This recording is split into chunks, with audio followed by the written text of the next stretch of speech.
Menurut saya, kita selalu bicara legal, tapi tidak pernah memikirkan legitimasi. Kita bicara moral, reformasi, apa katanya reformasi moral lah, atau apa? Mental lah, apalah. Tapi tidak bicara reformasi etika. Untuk saya, kenapa saya ada di sini? Karena sebagai guru, saya menuntut pemimpin tertinggi bangsa belajar etika politik. Pak Mahfud mundur. Apa kemudian reaksi Pak Jokowi? Kalau seorang lelaki sejati, negarawan sejati, dia juga harus mundur. Jokowi mundur. Karena itu adalah etika yang mesti dipegang. Yang kedua, sekali lagi kita mesti ingat, tugas seorang pemimpin itu memberikan contoh. Ketika pemimpin memberi contoh, bagaimana anaknya bisa disulap, menabrak konstitusi, menjadi calon wakil presiden, maka hanya satu kata, lawan. Negeri ini pun dibangun, dipertahankan oleh perjuangan kita semua, oleh putra ibu salah satunya. Maka kita harus berdiri tegak dan berani mengatakan kebenaran. Presiden kalau memang ingin ikut terus cawe-cawe untuk kemenangan anaknya, rakyat akan terus melawannya.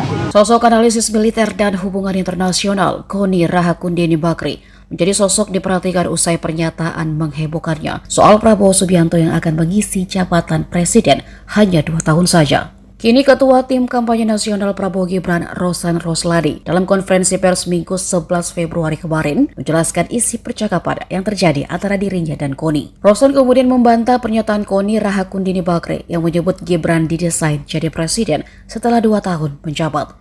Namun, ia mengakui ada pertemuan dengan Koni pada November 2023. Soal pernyataan 2 tahun, Rosan sebut itu datang dari Koni. Dan bahasa Koni menjelaskan sebagai orang intelijen, bisa saja Prabowo diracun, kemudian bagaimana setelah 2 tahun.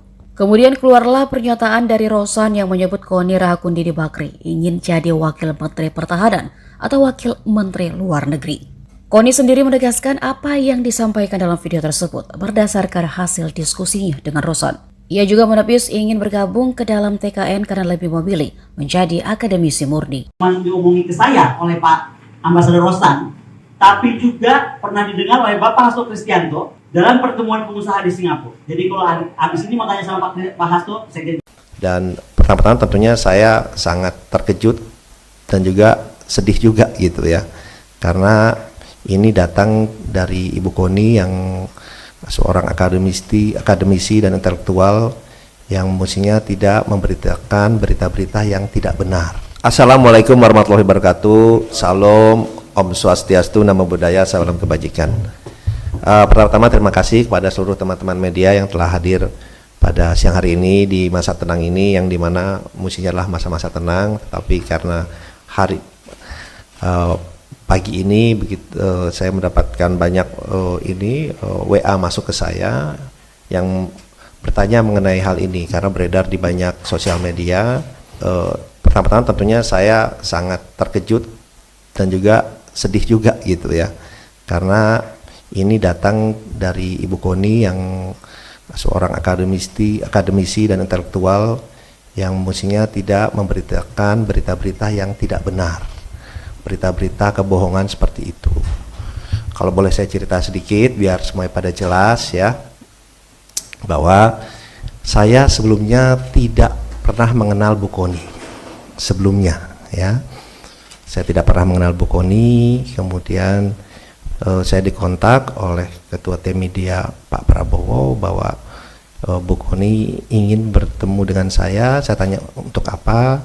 Untuk 2 hal. Satu, ingin bergabung dengan tim Pak Prabowo dan Mas Gibran, dan juga ada aspirasi pribadi beliau. Saya bilang ya kalau ada orang mau bergabung tentunya saya selalu terbuka ya kan. Dan kemudian beliau didampingi oleh ada 1 orang lagi saya lupa, kemudian oleh Ketua Tim Media Mas Angga datang ke kantor saya. Itu bulan November akhir ya, bulan November akhir datang ke kantor. Kemudian beliau bilang apa yang disampaikan beliau ini, bahwa beliau memang ingin bergabung kepada tim TKN, ingin bergabung. Ya tentunya saya menyambut baik Tapi beliau juga menyampaikan bahwa beliau ini bingung juga karena selama ini sudah menjelek-jelekan Mas Gibran terutama, ya Pak Jokowi, tapi terutama Mas Gibran, dan banyak yang diucapkan oleh beliau yang mungkin saya tidak sampaikan di sini karena agak kasar ya mengucapkan mengenai Mas Gibran ya.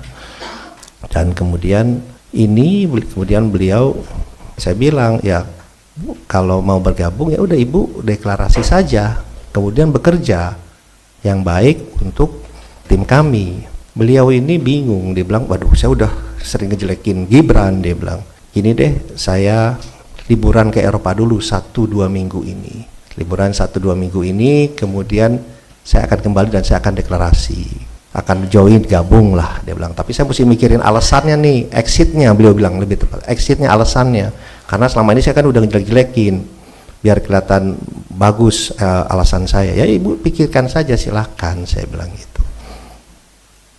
Dia bilang oke, dan beliau Ibu Koni juga mau ketemu Mas Gibran. Saya bilang ya kalau Ibu sudah menyatakan dukungan ya oke, nanti saya atur ketemu dengan Mas Gibran, dan saya sempat sampaikan juga itu ke Mas Gibran. Oke, itu yang pertama. Kedua, pernyataan yang 2 tahun itu bukan datang dari saya gitu. Beliau menyatakan ini gimana kok sudah 2 tahun, atau mungkin lebih cepat kalau ini pernyataan beliau ya, kalau tiba-tiba Pak Prabowo, kalau saya ini orang intelijen, saya bilang bisa aja Pak Prabowo diracun, dia bilang gitu, bisa lebih cepat. Itu gimana? Saya bilang Bu, udah hitungan itu tidak pantas ya, udahlah itu Bu, jangan kita sih tidak ada pikiran seperti itulah, janganlah gitu. Ini pernyataan beliau gitu, bukan pernyataan saya. Jadi saya kemudian beliau menyampaikan seperti itu, dan alhamdulillahnya di meeting itu bukan hanya saya berdua, tapi ada 4 orang ya. Ada 1 orang dibawa oleh Ibu Koni, ada 1 orang lagi yang ketua tim media Pak Prabowo. Jadi itu bisa diverifikasi pembicaraan itu.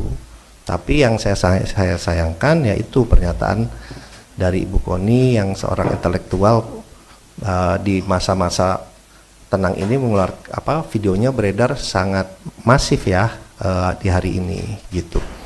Ya kami pun melihat bahwa di masa-masa tenang dan di saat-saat ini juga banyak sekali berita-berita hoax, berita-berita yang tidak benar, isinya fitnah yang ditujukan kepada Pak Prabowo, pada tim, dan juga ternyata sekarang kepada saya. Ya itu yang pertama.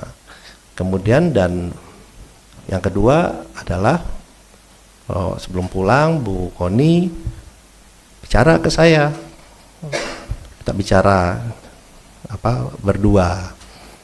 Intinya beliau ternyata ingin menjadi wakil menteri luar negeri, permintaan beliau, atau Wamenhan, tapi lebih pengen jadi wakil menteri luar negeri. Saya bilang Bu, itu bukan domain saya, tapi kalau Ibu bekerja, Ibu ke Pak Prabowo, mungkin ada penilaian lain, itu prerogatif Pak Prabowo, silakan disampaikan ke beliau. Jadi itu keinginan dari Ibu Koni yang disampaikan saya, ingin menjadi wakil menteri luar negeri, keinginannya, atau Wamenhan, tapi lebih ke Wamenlu. Beliau menyatakan dengan pengalaman beliau dan yang lain-lain itu seperti itu. Saya bilang silakan saja nanti disampaikan. Jadi itu yang bisa saya sampaikan ya. Ya kembali lagi kita kan ingin memberikan selalu edukasi ke publik yang baik, yang benar, ya kan. Ya hal-hal seperti ini saya sih menanggapinya pas saya dikasih tahu ya, saya sih senyum saja, bilang ya ini fitnah seperti ini ya pastinya bermunculan lah pada saat-saat seperti ini. Koni Bakri sebut Hasto juga dengar info soal Prabowo hanya jabat 2 tahun jika jadi presiden. Pengamat militer Koni Bakri menghargai perbedaan cerita antara dirinya dengan Ketua TKN Prabowo Gibran, Rosan Ruslani, tentang masa jabatan Prabowo Subianto hanya 2 tahun jika menang pemilihan presiden atau Pilpres 2024. Meski demikian, Koni menyebut juga ingin menyampaikan cerita versi dirinya. Saya menghargai versi pertemuan dengan Bapak Rosan, namun saya juga harus mengungkapkan dari sisi saya tentang apa yang saya alami, kata Koni kepada awak media di kawasan Tebet, Jakarta Selatan, pada Senin siang, tanggal 12 Februari tahun 2024. Menurut Koni, cerita soal 2 tahun masa jabatan Prabowo tidak hanya dia dengar sendiri. Koni menyebut Sekretaris Jenderal Partai Demokrasi Indonesia Perjuangan atau PDIP Hasto Kristianto diklaim juga mendengar cerita yang sama. Bantahan utama dari Ketua TKN Prabowo Gibran, Rosan Ruslani, silakan saja, saya sangat memahami. Namun saya juga mendapat perkuatan informasi itu dari sumber yang kredibel, yaitu dari Bapak Hasto Kristianto, kata dia. Koni menyebut Hasto juga mendengar cerita itu ketika pertemuan Prabowo dengan pengusaha di Singapura. Sebelumnya, video Koni viral soal ungkapannya bahwa Prabowo Subianto hanya 2 tahun menjabat sebagai presiden jika menang pemilihan presiden Pilpres 2024. Jabatan presiden itu, kata Koni, akan digantikan oleh Gibran Rakabuming Raka. Pantauan Tempo, Senin, tanggal 12 Februari tahun 2024, pukul 10.49 waktu Indonesia Barat, topik Koni masih menjadi trending 10 besar di media sosial X. Dalam video yang beredar di media sosial X dan juga grup WhatsApp itu, perempuan bernama lengkap Koni Rahakundini Bakri itu menyebut skenario disampaikan oleh Ketua Tim Kampanye Nasional TKN Prabowo Gibran, Rosan Ruslani saat mereka bertemu. Saat ditegaskan perihal kebenarannya menyatakan Gibran akan menjabat sebagai presiden setelah 2 tahun dijalankan oleh Prabowo, Koni tak menjawab secara lugas. Wassalamualaikum warahmatullahi wabarakatuh. Terima kasih.